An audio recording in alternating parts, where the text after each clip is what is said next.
주시고 또 함께 저희 GEG를 항상 도와주시는 정재훈 변호사님 초청하겠습니다. 모시겠습니다.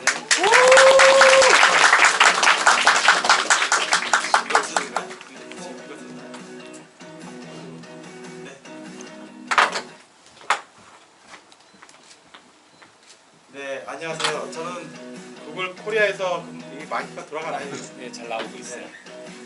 구글 코리아에서 근무하는 정재훈이라고 하고요. 사실 제가 오늘 여기 쓸 사람은 아닙니다. 저는 뭐 교육하고 관련 있는 사람도 아니고 이쪽 관련된 일을 하고 있지는 않습니다.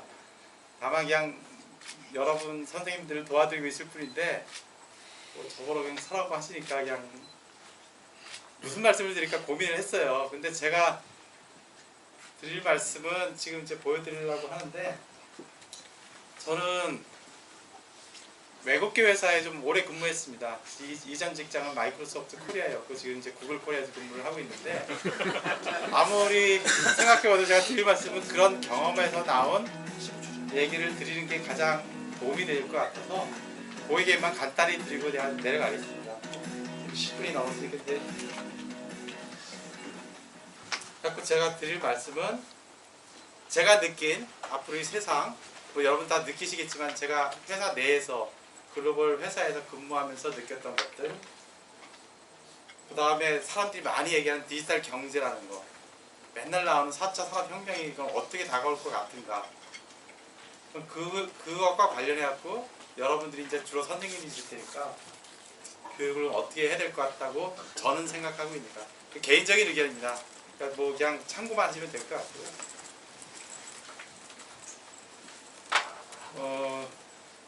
뭐 많이 들어보셨을 거예요. 그냥 4차 산업혁명이라고 많이 우리나라에서는 하는데 외국에서는 이 표현을 안 쓴다고 하고요. 디지털 트랜스포메이션이라는 말을 많이 쓰고 있고, 그냥 번역하면 디지털화 하는 겁니다. 우리의 모든 세상이 디지털로 바뀐다고 생각하시면 될 것 같고요. 그게 왜 그럼 갑자기 최근에 와서 화두가 됐느냐, 그거는 여기 써 있는 몇 가지 기술이 급격히 발전했기 때문이라고 얘기를 하고 있습니다. 그러니까 쉽게 말하면 사물 인터넷, 우리 주변에 있던 모든 기기들에 인터넷 액세스가 가능하게 된 세상이 온 겁니다. 거기에 센서가 달리기 시작한 거죠. 눈이 달리고 귀가 달리고 그러면서 그들이 데이터를 모으기 시작한 겁니다. 그 데이터가 모였는데 그럼 그것들 다 어디다 저장하나요? 옛날에는 우리 뭐 메인프레임이나 어떤 큰 서버에다가 저장을 했던 시대였는데, 그것들이 이제 클라우드 컴퓨팅이라는 걸 만나서 전 세계 곳곳에 데이터 센터에 분산 저장되면서 데이터 저장이 전에 문제가 되지 않았던 시대가 됐습니다. 그러니까 수집한 데이터를 다 모으게 됐죠. 근데 그 데이터를 모은 거를 이제 빅데이터라고 얘기하잖아요. 빅데이터를 그럼 어떻게 할 것이냐, 그냥 모아만 둘 것이냐, 그걸 이제 활용하는 방법으로 생각하면서 등장한 기술이 이제 인공지능인데, 인공지능이란 말은 사실 옛날부터 나왔던 얘기입니다. 70년대, 50년대 뭐 튜링부터 시작해갖고 나왔던 얘기인데, 이게 또 갑자기 발전된 계기가 새로운 인공지능의 기술이 발달했기 때문이다. 그게 요즘 많이 들으신 머신러닝이라는 거예요. 기기가 스스로 학습하면서 인공지능을 하게 된 시대가 오면서 이 네 가지가 다 맞닥뜨려 가면서 이제 새로운 시대가 열리는 것 같고요. 근데 이게 너무 빨리 바뀌고 있는 것 같아요. 우리나라는 아직 실감을 못할 것 같은데 외국만 나가더라도 그냥 모든 게 그냥 1년이 정말 멀다하게 바뀌어 나가고 있다고 얘기를 합니다. 그래서 결국 요약을 하면 우리 주변에 있는 모든 세상이 좀 더 똑똑해진다라고 생각하시면 될 것 같습니다. 똑똑해지는 대상들은 뭐 쉽게 말하면 자동차, 무인 자동차가 대표적이겠죠. 그 다음에 뭐 트럭도 되는 거고 비행기도 되고 선박도 되고, 왜냐면 이제 선박도 무인 선박이 나오거든요. 그러면 샌프란시스코에서 인천공항까지 아무 운전하는 사람 없이 항로만 찍으면 알아서 오는 겁니다. 그런 시대가 온다는 거고요. 공장 뭐 스마트 팩토리 당연히 많이 들어보셨을 거고, 병원도 마찬가지고, 농장도 그렇고, 우리 집도 그렇고, 나아가서 학교까지 똑똑해지는 시대가 급격히 다가오고 있는 거라고 얘기를 할 수 있을 것 같습니다. 그러니까 결국은 우리가 여태까지 살아왔던 이 시대가 갑자기 변하는, 패러다임이 변화하는 시대를 우리가 지금 보고 있는 거고, 이 시대를 뭐 나중에 50년, 100년에 어떻게 평가할지 모르겠지만 그런 굉장히 중요한 시대에 살고 있다는 걸 알고 살면 될 것 같은데요. 그럼 우리도 뭔가 대비를 해야 되지 않겠어요? 이게 지금 말씀드렸던 몇 주 전에 나왔던 뉴욕타임스 기사입니다. 저분이 선생님이에요. 수학 선생님이었던 것 같은데 기사는 여기 이걸 나중에 스캔해 갖고 들어가시면 될 것 같고요. 이분이 뭐 항상 맞닥뜨렸던 문제가 똑같습니다. 학교에서 학생들은 많고 가르쳐야 될 건 많은데 또 업무는 또 별도로 많고 그래갖고 이분이 이제 인공지능을 배워갖고 스스로 머신러닝을 통해서 뭔가 툴을 개발하기 시작했나 봐요. 맨 처음에 학생들이 가져온 숙제를 읽었대요.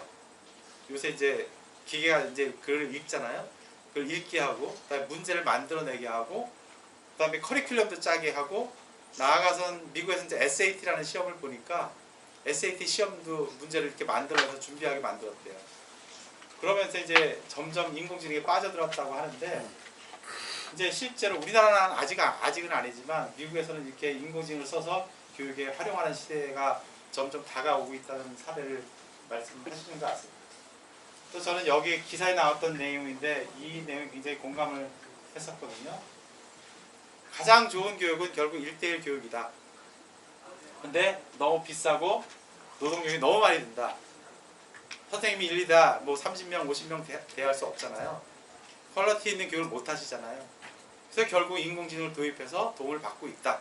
이게 결론인데 앞으로 여러분도 그렇게 되시지 않을까 싶거든요.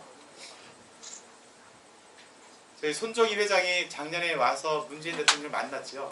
근데 저 옆에 보면 98년에 김대중 대통령을 만났을 때 또 중요한 얘기를 했다고 하거든요. 브로드밴드.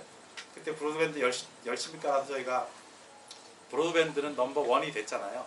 근데 작년에 와서 이제 했던 말은 인공지능 얘기를 했습니다. 첫째도 둘째도 셋째도 인공지능이다. 근데 사실 저 얘기를 할 때까지만 해도 저는 이제 이런 회사에서 근무하니까 돌아가는 동향을 보면 아무도 신경 안 썼었어요. 정말 이 정부의 하에서는 뭐 민간에서는 4,300명 몇 명 얘기하고 신문기사 많이 나왔지만 정부 부처가 움직이는 걸 못 봤었어요. 근데 저 얘기가 나오고 그 다음 날부터 각 정부 부처에서 인공지능 관련된 대책 내놓고 정책 내놓고 그러더라고요. 그러니까 이렇게 움직이는 것 자체는 사실 좀 안타까운 상황이긴 하지만 아무튼 중요한 화두를 던지신 것 같아요. 왜냐하면은 다른 나라에서는 이미 많이 하고 있고 심지어 중국 같은 경우는 미국과 경쟁해서 지금 미국을 넘어선다고 지금 얘기를 하고 있거든요.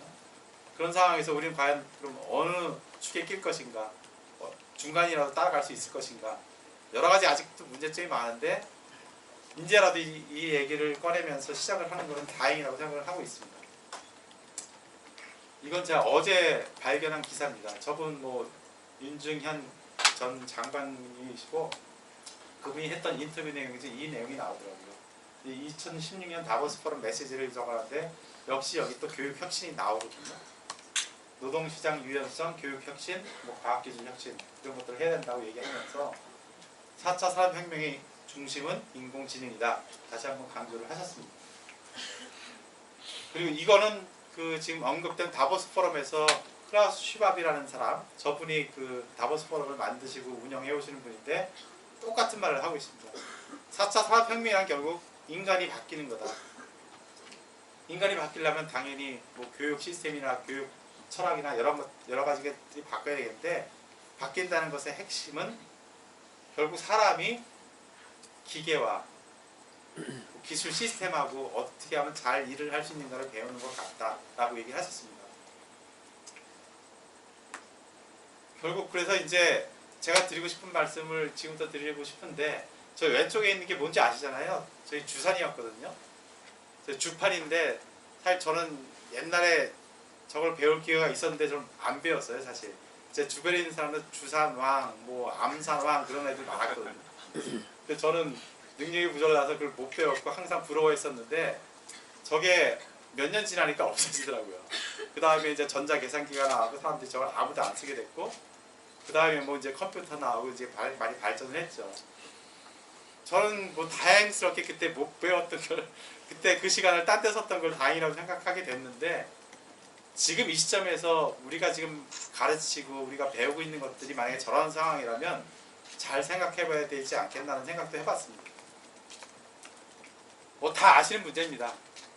제가 그냥 몇 가지 생각난 것만 뽑아본 것들인데요.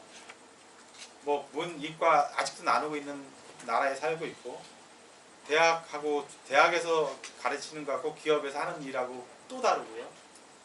뭐 대학뿐만이 아니죠. 중고, 초중고 다 마찬가지고 여전히 성적 위주로 성과를 하고 한 줄 세우기라고 맞춤형 전혀 안 되고 일방적으로 강의하고 암기시키고 그것도 테스트하고 다 획일적인 어떤 한 유형의 사람만 만들어내고 있고 그러다 보니까 적응 못하는 애들이 당연히 나오는데 수포자가 나오고 자게 되고 이게 계속 반복되는 거고 제가 어렸을 때 배웠던 교육하고 지금하고 많이 낮아지긴 했지만 여전히 큰 변화는 없는 것 같고요.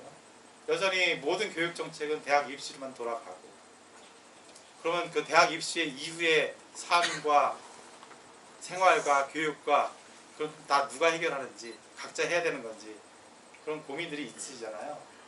그리고 정재승 교수가 어디서 이런 말을 한 걸 제가 들었거든요. 저 말이 딱 한 줄로 요약해서 제일 맞는 것 같아요. 인공지능을 흉내내도록 교육을 했다. 결국 컴퓨터가 할 수 있는 일들을 그냥 똑같이 그 전에 가르치고 했는데 결국은 인공지능을 못 따라가는 그런 상황을 만들어낸 게 아닌가 얘기를 한 것 같고요. 그 다음에 이거는 윌리엄 메리레 교수라고 하는 김경희 님이 저번에 한국에 오셨을 때 인터뷰했던 기사에서 가져온 겁니다. 뭐 읽어보시면 아시겠지만 교육의 굉장히 한계를 잘 지적하신 것 같고 결국 애들의 포텐셜이 더 많은데 그거를 굉장히 축소시켜서 일부의 영역만 키우도록 교육을 하고 있는 것이 아닌가. 그러니까 이게 과연 올바른 교육인가. 이런 교육 갖고 글로벌한 경쟁력을 갖출 수 있을까 하는 질문을 던지신 것 같습니다. 그러면 이제 뭘 가르쳐야 되는가. 이것도 사실 뭐 이런저런 자리에서 많이 보셨을 것이고요.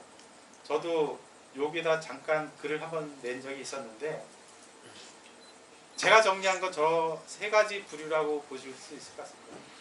결국은 컴퓨터에서 검색을 통해서 찾을 수 있는 지식은 여러분들이 가르쳐봤자 안 될 것 같습니다. 왜냐면 애들이 키워드 한번 넣고 찾는 검색에서 결과에서 얻는 지식과 선생님들이 말을 통해서 뭐 교과, 뭐 과정, 커리큘럼을 통해서 가르치는 거하고 크게 다르지 않을 것 같거든요.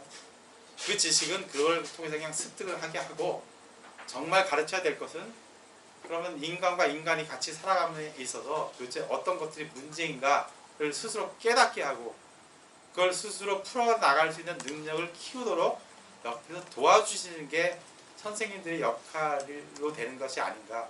그렇게 바뀌셔야 되는 게 아닌가. 그런 생각을 갖게 됐습니다.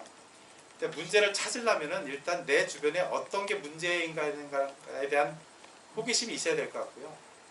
주변 사람과 우리 주변 사회, 국가 아니면 해외 모든 전 세계에 대한 관심들이 있어야 될 것 같습니다. 호기심, 관심, 그에 대한 공감 능력, 그 다음에 그것들을 어떻게 풀어내야 될 것인가에 대한 새로운 어프로치 그런 것들도 이제 온라인 통해서 검색해보고 다른 사람들 어떻게 했었는가를 알아본 다음에 나는 다르게 해볼 수 있는 생각을 가져올 수 있는 능력 그런 것들을 키워줘야지 기계와 싸워서 기계한테 지는 것보다는 나은 또 다른 영역을 찾지 않게 되는가 생각을 해보고요. 근데 그렇게 하려다 보면은 결국은 선생님들이 다 못 가르치기 때문에 스스로 계속 뭔가를 찾아서 학습할 수 있는 능력 학습 결과를 말하는 게 아니라 학습할 수 있는 능력을 가르치는 게 여러분들이 하셔야 될 게 아닌가 생각을 하는데 그 과정에서 굉장히 중요한 이슈가 등장을 했죠. 소위 가짜뉴스, 뭐 허위 정보 이 세상에 너무나 많은 정보들을 쉽게 습득할 수 있게 됐는데 그 안에 분명히 거짓말들이 껴 있습니다. 이거는 인간으로서 피할 수 없는 문제고요. 태초 이래 모든 사람들이 다 해왔던 일들이고 결국 해결 방법은 스스로 그런 정보들을 가려내서 습득할 수 있는 능력을 갖추는 것이 답이라고 생각하거든요. 그러니까 그것도 또한 한편 가르쳐 주셔야 될 것 같습니다. 인터넷에 나오는 게 모든 게 진실이 아니라는 걸 알게 하고 그럼 어떻게 소위 팩트 체킹을 하고 거기서 올바른 진실만을 가려서 해답을 찾아내는가 그 과정들을 잘 습득하게 할 수 있는 교육이 필요할 것 같고요. 근데 여기서 중요한 것은 아무튼 인간의 존재에 대한 질문 같습니다. 이거는 컴퓨터가 가르쳐주지 않는 것이고요. 인간만이 스스로 대화를 하고 사고를 하고 주변에 있는 사람들과 커뮤니케이션을 해가면서 찾아가는 것 같거든요. 이거는 인간만이 할 수 있대요. 컴퓨터는 아직 그 단계까지는 못 갔습니다. 주어진 것만 습득하거나 자기가 주어진 데이터를 스스로 학습해서 뭔가 답을 찾아낼 뿐이지 또 다른 컴퓨터와 대화를 하면서 서로 사고를 발전시켜나가는 능력은 아직 없다고 하거든요. 그러니까 결국 그건 사람이 해야 되는 것이죠. 그 다음에 이제 세 번째로 중요한 게 일하는 방법인데요. 결국은 일과 학습을 굳이 분리할 것도 없고 그냥 일체가 되게 하고 주변 사람과 협력을 하고요. 혼자서 일을 하지 않고요. 그 다음에 글로벌한 시각으로 글로벌한 사람들과 같이 일을 해야 되는데 그러다 보면 다양성이라는 관점을 가져야 될 것 같습니다. 뭐 단일 민족, 우리나라만 하면서 뭔가 일을 해결하는 것은 이미 시대착오적인 생각 같고요. 구글만 하더라도 인재를 뽑을 때 아무리 뭐 머리가 똑똑하고 천재성이 있는 사람이라 하더라도 이 사람은 도대체 주변 사람은 일을 못할 사람이라면 절대로 안 뽑습니다. 그런 시대가 왔고요. 어차피 이제 모든 학문 영역이나 일을 하는 영역 자체가 혼자서 하나의 전문 지식만 갖고 해결할 수 있는 시대는 지나간 것 같습니다. 그러니까 저는 이 네 가지 중에서 특히 이 협력적인 자세 이게 제일 강조를 하고 싶습니다. 뭐 비슷한 얘기입니다. 앞으로 우리가 가르쳐야 될 방향은 저런 것들이라는 거고 그 다음에 이것이 좀 이따 나오실 박정철 교수님이 어제 인터뷰에서 하신 말씀인데 저는 맞는 말씀이라고 생각해서 하는 거고요. 그럼 구글은 여기에 자꾸 왜 껴있느냐 니네가 뭔데 껴있느냐 그냥 이 말씀만 드리겠습니다. 저희가 생각하는 것은 저희가 제공하는 것들은 기술입니다. 저희가 교육 자체를 제공할 수는 없고요. 교육에 필요한 어떤 기술들을 제공하는 것이고 그 기술은 핵심이 아니라 그냥 도구입니다. 여러분들이 쓰실 수 있는 도구라는 걸 말씀드리는 거고요. 저분이 순다 피차이라고 이번에 저희 CEO가 이제 두 창업자가 이제 은퇴를 하셨거든요. 그래서 저분이 모든 것을 다 관장하는 CEO가 되셨는데 저분이 하신 말씀을 요약을 하면은 교육의 평등입니다. 모든 사람들에게 교육의 기회를 제공할 수 있는 도구를 제공하겠다.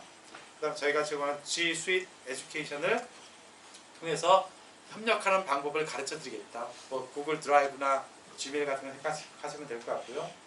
크롬북이라는 도구를 제공을 해서 세계 최고 수준의 컴퓨팅을 제공할 수 있는 기회를 갖겠다. 그다음에 클라우드를 통해서 많은 데이터를 돌려야 되니까 그것들 교육에 활용할 수 있는 것을 지원하겠다. 다 요약하면 지원입니다. 저희는 뒷단에서 지원하는 역할입니다. 네, 이 결론입니다. 이제부터는. 근데 아무리 생각해도 제가 갖고 있는 이제 교육의 방향성은 저기서 나온 것 같은데요. 그 넷플릭스에 나오는 그 인사이드 빌 게이츠라는 그 다큐멘터리에서 나오는 얘기를 한데 이분이 엄청난 돈을 많이 갖고 있고 지금 다시 넘버 원으로 됐습니다. 마이크로소프트 주식이 엄청 뛰어갔고요. 그런데 이분이 많은 그리고 재단도 설립하면서 많은 일들을 하셨잖아요. 뭐 아프리카 지역에 백신도 만들어주고 그다음에 화장실도 개조를 현대식 화장실도 개조를 해서 만들어주고 그러는데 또 기후 변화에 대한 어떤 노력도 많이 하고 계시고 아무리 해도 안 되는 것들이 있더라. 돈으로도 안 되는 것들이 있더라. 그게 결국은 인간의 다크 사이드다. 그러니까 나쁜 마음을 가진 어떤 사람들은 아무리 돈을 투자해도 정책이 바뀌어도 뭐 해도 해결을 못한다는 겁니다. 문제 해결이 안 된다는 거였습니다. 저기서 저도 많은 것을 깨달았는데 결국 사람은 사람을 통해서 배운다는 것이 진실인 것 같고요. 교육의 가장 목표는 결국 인성이 돼야 되지 않는가라는 것이고요. 결국은 그런 학생들을 잘하는 학생들을 가르쳐야 될 분들은 교사분들이고 그러려면 여태까지 하셨던 방식에서 좀 바꿔서 제가 여태까지 드렸던 방식으로 조금 노력을 더 하시면 저도 이렇게 완전히 바뀐다고 기대를 못합니다. 현재 시스템이 있고 교육 정책도 있고 정부에서 하라고 하는 것들도 있기 때문에 한계가 있으실 텐데 남는 여력을 조금이나 이런 데 투자를 해주시면 우리가 조금 더 나은 미래를 살 수 있지 않게 될까 하는 생각을 하면서 제 말씀을 마치겠습니다. 감사합니다.